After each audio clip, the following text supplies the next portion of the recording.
चमत्कारी बहू की लालची सास। राजगढ़ की गौरी अपने माता पिता की इकलौती संतान थी। गौरी के पिता मेहनत कश किसान थे। वो सारा दिन खेतों में काम करते। गौरी अपनी माँ का किचन में हाथ बटाती।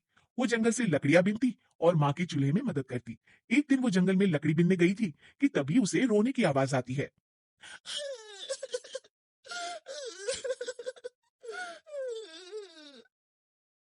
अरे, यहाँ कौन रो रहा है?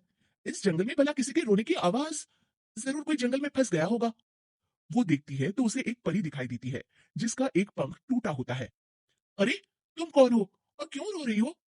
मैं परीलोक की रानी हूँ। पृथ्वीलोक में घूमने आई थी, लेकिन देखो ना, मेरे पंख ही टूट गए। अब मैं कैसे उड़ान भरूंगी? अरे, इसे जोड़ना तो आसान है, रुको मैं अभी जोड़ देती हूँ।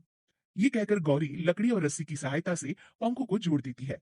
परी अपने जुड़े हुए पंखों को देखकर खुश हो जाती है और गौरी को वरदान देती है कि वो पूर्णिमा की रात किसी भी चीज को हाथ लगाएगी तो वो सोने की हो जाएगी।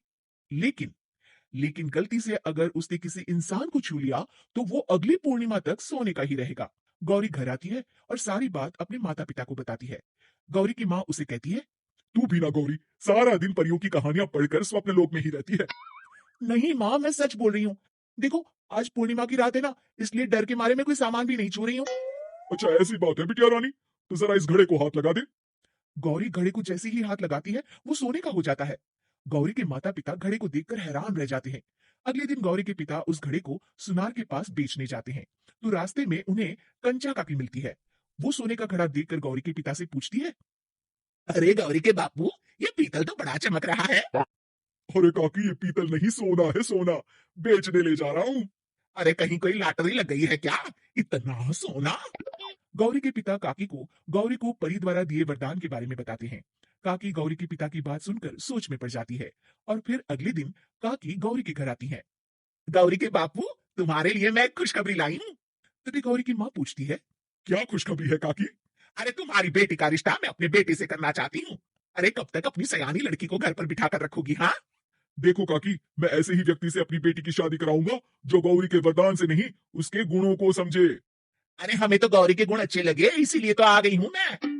फिर गौरी के माँ बाप मान जाते हैं और उसकी शादी काकी के बेटे से हो जाती है। अगले दिन, अरे गौरी, कल पूर्णिमा की रात है। तुम्हारे पिताजी परी के वरदान के बारे में बता रहे थे, तो मैं ना कुछ चीजें रख दूंगी, जरा हाथ लगा देना। तभी गौरी का पति वहां आ जाता है और अपनी माँ से कहता है, माँ, क्या जरूरत है गौरी के वरदान को इस्तेमाल करने की? वैसे भी मेरी मेहनत से घर तो चल ही रहा है ना।